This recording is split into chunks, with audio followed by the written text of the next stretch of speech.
we go. Okay, so welcome to presentation by Elton LaClare about developing online asynchronous assignments. If you could, please write your name and where you're from in the chat, just short introduction. And also, if you have any questions during the talk and you want to toss them in the chat, I'll try to keep track of them and feed them up later. Elton's doing this with Zengengo, which is a LMS platform developed by Paul Rain, and I'll put a link in the chat. But I'll turn it over to Elton right now, so take it away. Okay, thank you very much, Joe. It might not look like it from our backgrounds, but Joe and I are probably only a few kilometers apart from each other. We both live in Kumamoto. And every time I do one of these presentations, I wonder, will this be the last time that we do it online? Will we be meeting somewhere face-to-face sometime soon? No one knows, I guess, but let's wait and hope. I hear that maybe as of tomorrow, it won't be necessary to wear masks in Korea. I think we'll still have those for a little while in Japan, though. But I'm very happy to have a chance to address the TESOL members. I'm also a long-term member, and both Joe and I have a little bit of history in Korea, so hopefully we'll have a chance to talk about that a little bit maybe later on in the presentation. First, because this is so one way, this format, this way of doing things, I'm hoping that maybe I can ask a few questions and that maybe people could write some of their answers in the chat. As Joe mentioned, maybe where you're from would be nice. Since he's suggested that already, maybe I don't know. Maybe how's the weather? How's the weather where you are? We have beautiful weather in Kumamoto, uncharacteristically, but very nice here. Yeah, if you could say something about how the weather is. Ah, Edinburgh. Oh wow. Okay. I think it must be very early in Edinburgh. Okay. Oh, and some other people from Japan. I'm sure we must have some Koreans here. Hopefully one of them. Okay. Greg from Seoul. Okay. Right. Well, maybe I'll see. Oh, okay. Wow. Okay. So people living also near Pohang. Okay. Great. Okay. Excellent. Ah, okay. From Edinburgh, but live in Seoul. Okay. Right. Thank you very much. Maybe I could just ask, I guess because you're here, you must feel that listening is at least somewhat important, but maybe we can, on a scale from 1 to 5, 1 being not important at all and 5 being really important, how would you rate listening, or the listening skills development in students? How important is that? Is it a 1 or is it a 5 for you and your teaching situation? Okay, we got 4s and 5s. Okay, great. All right. Well, I'm glad to hear that. But surprisingly, when I did a search just a couple minutes ago for the TESOL schedule, I saw that there's actually only 3 presentations, including mine, that identified as being about listening, which is maybe a little surprising.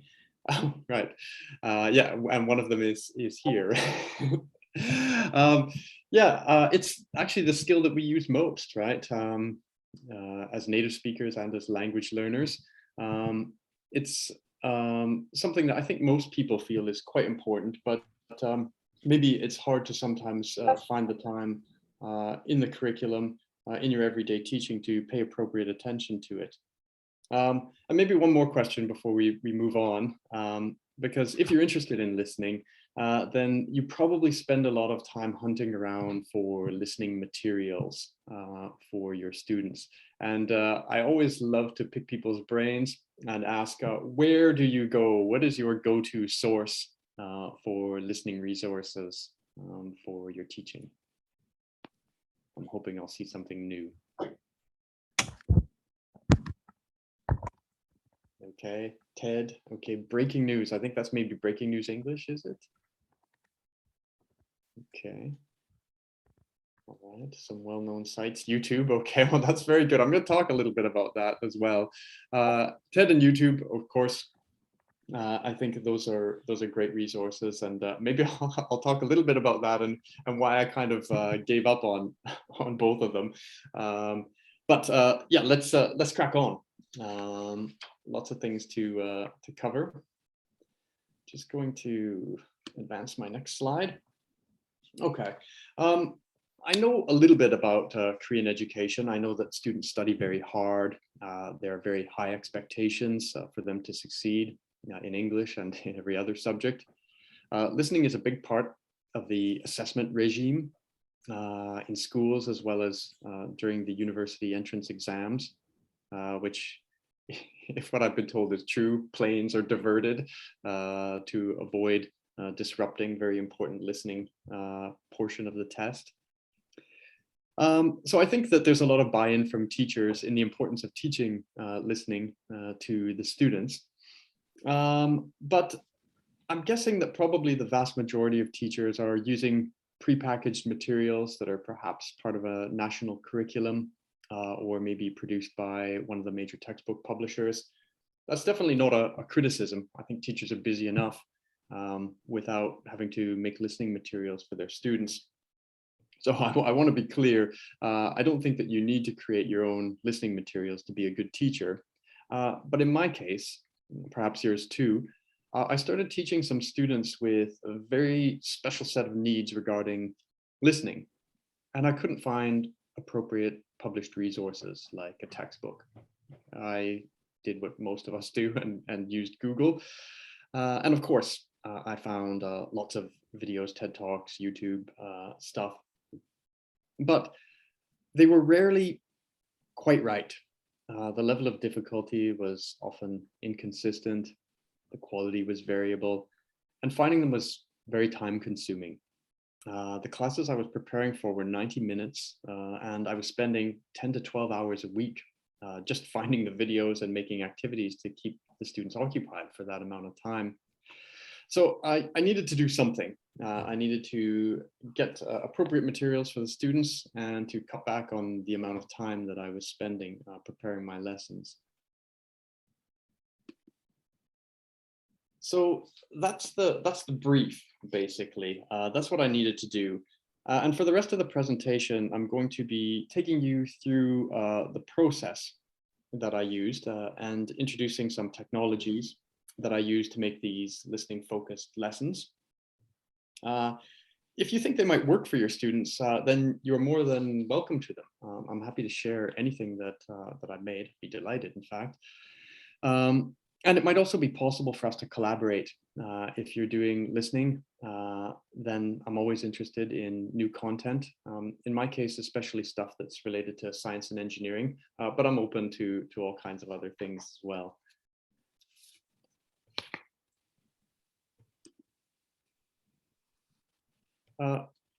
So I'd basically given up, I guess, on finding the resources. I was determined, perhaps foolishly, to make them myself. And I figured that I needed three things. I needed a source of content, text basically, that I could turn into listening resources. And thankfully, this was something I already had. In the past, I'd worked on several projects to produce STEM-related curricula for language learners. So I had that component in place before I ever started. And that's also something I'm happy to share with anyone who might be interested. And the second thing is that I wanted to be able to do speech synthesis and AI video avatars. I've always liked that kind of stuff. At my workplace, we have a recording studio, but I'm going to be honest, after 20 years of teaching, I've become pretty tired of the sound of my own voice. And I have a very standard accent. I wanted the students to be exposed to more than just my voice. And I wanted it to be video. I wanted it to be a little bit more engaging. I wanted some visual supports for the content. And the last thing that I needed was a place to host my lessons. Now, I'm not talking about something like Vimeo or YouTube, but actual learning management system or something like it. where I could create assignments, check that the students were completing them, give grades, and all that stuff was very important for me and for the course. And for me, the hardest part for sure was that second point there, finding something that could basically replace my voice and my face for that matter. There was no way I was going to make resources with me recording myself. So I was looking for some technologies, and I've been interested in these for quite a while. And it's only really been in the last, maybe a year, 18 months, that this type of technology, AI avatars and speech synthesis, has gone from being, it was a novelty, to something that can really match the quality of human actors in professional recording conditions. And I guess maybe what I'll do next is I'll just show you something I made, and then maybe we can work backwards a little bit and talk about it. So if all works well, I'm not sure that I've shared my sound, but I'm just going to try to play it, and hopefully you can hear, and if not, maybe we can take a closer look at something a little bit later. But here's something I made. Bats are flying mammals. This makes them special. While other mammals, like flying squirrels, can glide for a while, only bats are able to fly over longer distances. There are over 1,000 different kinds of bats, and all of them are nocturnal. This means they are active at night. Okay, I won't play the whole video. I'm hoping that that you could hear that, and maybe if you could just I can hear, no problem. Okay, so Joe has let me know that they can hear. So I think hopefully what you're seeing is something that's I think quite a realistic presentation, both in terms of the speech and the video avatar. In the past, these things were often quite robotic. I've met a lot of teachers who are against using any kind of AI to replicate either speech or, in this case, the human form. But I thought that that this particular technology, which is called Synthesia, is one that really had sort of broken the barrier, and that it really could be useful for students to look at this kind of stuff. I'm not sure if you picked up on it, but the accent in this particular video is an Australian accent. There's a very wide variety of accents available, but maybe I'll talk about that maybe a little bit in the coming slides. As I mentioned, called Synthesia. It's a commercial product. I mean, I know that at conferences, and me too, I always like to try to talk about things that are free. But if you're someone who's really into computer-assisted language learning, I think I kind of got burnt when Apple stopped supporting Flash, and all the kind of really good legacy programming for language learning that was free just disappeared overnight. And it made me realize that sometimes it's better to pay, hopefully something affordable, and have a secure sort of sense, where your content is going to be in the future. I've invested a lot of time and energy into platforms that were free and then disappeared. And at my age, I didn't want to keep doing that. So I think I'm a little bit off track, but I decided to pony up and pay for this particular software. It's a little bit expensive, I won't lie, which is why I mentioned collaboration earlier. If you do want to make some listening materials together, then perhaps this is the part of it that I can do. If we have texts, then perhaps I can feed them in and produce the videos, and we can share them and then create content together, something like that. Basically, as I mentioned, there's dozens of avatars. There's men and women, all ages and races.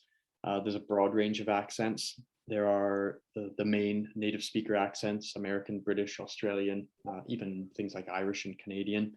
But there's also many non-native Englishes, things like Indian, Asian, African, and European accents. clearly not native speakers, but intelligible. And this was really important for me because many of the students I was teaching will eventually work in international labs with people from all over the world communicating in English. A lot of them will also, prior to that, entering into that field of work, will spend time studying abroad, attending lectures, listening to lectures delivered by, again, people from all around the world with a range of accents. So exposure to a variety of Englishes was a real benefit to them. So maybe I can come back a little bit to Synthesia at the end, if there's time. I just want to fill in the last piece of the puzzle, which I needed to deliver this curriculum. And that was a learning management system or something close to it. I've used a lot of learning management systems over the years, Moodle, Blackboard, Manaba, iSpring, Canvas. But I really wanted something a little bit simpler and maybe a little bit more specialized. I wanted something with very low barriers to onboarding students and something that was very simple from the perspective of content creation. And I chose something which Joe has helpfully put into the chat called Zengengo, which is a specialized platform for language teaching and learning. What probably the main reason I chose it, at least at the beginning, was that it actually requires no student registration or login, which, you know, I was starting this curriculum. Well, in fact, the whole curriculum was delivered remotely. And the idea of, you know, dealing with, you know, lost or forgotten passwords and usernames, I just wanted to sidestep all of those problems if I could. The platform also had 10 assignment types: audio recording, multiple choice quizzes, gap fills, video recording, pronunciation tasks, a whole range of assignment types. And I think quite uniquely, all of them are auto-graded, or at least capable of being auto-graded. And that was quite important. The class that this curriculum was intended for had over 100 students. So it was important that everything was auto-graded. And it needed to be usable across a wide range of devices: PCs, tablets, smartphones. It was all bring your own device type situation. So I needed something that sort of worked across all of those things. So I didn't want something that was an iPhone app or an Android app or something like that. This is what's called a progressive web app, which gives you that sort of broad coverage across all different devices, operating systems, which can be really helpful when you don't have any control over what device the student is accessing the content from. I'm suddenly keenly aware that I'm probably going to run a little short on time, so I would like to maybe just run through this listening curriculum that I worked on. It consisted of 5 basic parts. In the first part, the students watched a video. There were actually 2 levels of this curriculum. One set of the videos were quite a bit longer, more in the 5-minute range, and then there were some that were in the 1.5 to 2-minute range. So the students listened to those, and then I collected some information from them about how well they felt that they understood what they'd listened to, and they would just indicate that with this slider that you can see on the screen there. They would just drag that along, and I found that really helpful. I always went in and I looked each time I assigned a lesson. I went in and looked and tried to pick up on patterns about when the students found something more difficult. Was it related to content? Or as I discovered, was it related to accent and the speech synthesis that was being used in that particular video?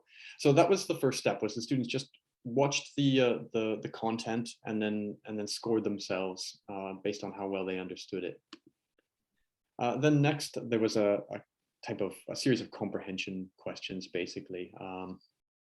This particular platform that I created the questions on allows the teacher to have the questions as either text or as audio, so they can also be text to speech. So the questions and the response options can be audio. In the particular screenshot that we're looking at now, the question itself is just text, but all the response options were audio. The students had to listen to them and then choose the correct one. And because it was listening focused, I tried to make everything sort of as much listening as possible. And in lots of cases, also the questions were delivered orally to the students. So that was the second part. And so watch the resource, then a comprehension quiz, then a gap fill activity. This is also a listening gap fill activity. So the students would play the particular sentence in question, fill in the words that I'd removed from the text. The fourth part was a vocab and a reading, listening, reading, vocab and grammar type activity. So the students would listen to the resource again. There would be some words highlighted, perhaps unfamiliar words, and those were glossed. And then the students would go into a vocabulary test, quiz, which you're seeing here, where they would see the definition and then match that with the word. And then there was a sentence reconstruction task where all of the sentences in the text were broken up into 5 or 6 parts, and the students had to order those correctly to reassemble the sentence. And the last is a sort of voice recognition type task, pronunciation task. The students would listen to something that they heard in the text, one of the passages, and then they would have to speak it themselves in an intelligible way. And if they could do that, then the voice recognition would give them points. If they missed words or got words wrong, then it displays slightly differently. So the student can try multiple times, working on their pronunciation. I also really liked that because the sentences were often quite long, the students had to hold quite a lot of that in their working memory. And a lot of students said that they found that quite challenging but useful. So that was some feedback that I got. Okay, well, so that's basically the sort of process that I went through in making this curriculum. There is a little bit of research tied into it, but I want to present that kind of modestly. I was working alongside someone who has an interest in L2 confidence and L2 anxiety, and he has adapted some surveys. So this is data that we got from the students themselves. They're basically answering some questions that indicate whether the degree of confidence they have in their language skills and the amount of anxiety they feel when doing language tasks. And throughout the program, the students indicated that they felt more confident in their listening and less anxious in their listening. There was a subset of questions, maybe 5 or 6, that were specific to listening. I do want to say, though, that this was the students didn't just experience my curriculum. It was just one of 3 modules. There's no real way to isolate these effects, the effects that the other modules that they studied might have had. But it seemed a good first step. The students seemed to indicate greater confidence and less anxiety in their listening, which is a big thing, because anxiety was actually the most common concern that the students had. They often, in some other survey data, they said, "Oh, someone in the lab said this to me and I didn't understand, and I didn't understand this person's accent, but I understood another person's. I didn't understand what the teacher said." So all those situations that they were going to find themselves in, working environment and study environment, they had a lot of anxiety that they wouldn't understand. And thankfully, by the end of the program, there were some reductions in that. Okay, I think I'm probably just about out of time. I want to share this course, actually. So the link on the screen right now will actually get you into part of this course, and you can share it with students too. They can do it as learners. You can do it as a learner.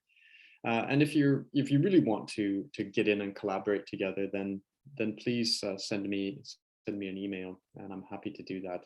Like I said, the video avatar software is a little bit expensive. I'm happy to maybe contribute to your listening resources by helping to make some videos. So please don't hesitate to get in touch with me if you would like to collaborate in some way, or if you're just curious and want to know more about any of these platforms that I used. And maybe just on the last screen, Joe's been very good at putting these up in the chat as we've gone. But just a reminder of how you can take a look at these platforms. And if you have any questions, please fire away. You can either write them in or just speak. Would be great. Okay, thanks, Elton. I'll start off with just a quick question. I was really interested with the self-assessment of how well they did. How well do you think it reflected their understanding, and what sort of scores told you, oh, this is too hard, or this is a problem passage, or this is something I need to work on? Was it like all of them had 30% or half of them had 30%? How did that work out?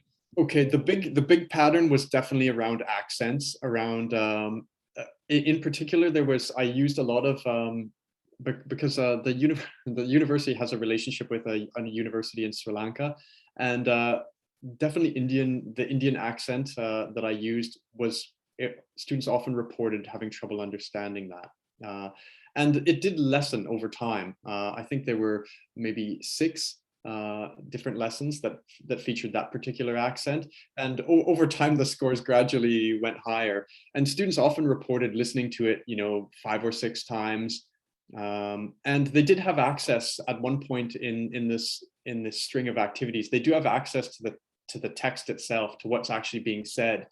So a lot of them reported going back and listening again and said, oh, I didn't quite expect that word would be pronounced that way. But the big pattern was definitely around accent. And then occasionally the content was too hard. And then that showed up when they both couldn't answer the comprehension questions related to the text and reported low understanding, during that first phase when they watched and rated themselves. But yeah, the big lesson was around accent. But I kind of knew that because we'd had these exchanges going on with students. And there were certainly accents that the students had reported were difficult for them to understand, or the speed at which the person spoke was challenging. So that's definitely something we wanted to sort of hit on with these materials. I'm going to go ahead and stop the recording, and then we can hang around for a couple more minutes if you like. But thanks, Elton. Virtual applause. Okay, yeah, thank you. And sorry if you had a question, a burning question, and I talked right through the whole time. I'm very sorry, but I'm very happy to engage in email or in any other way after the fact. And please, if you want to make some materials, I love making materials. So, or if you just want to use ones I've already made, that's cool too.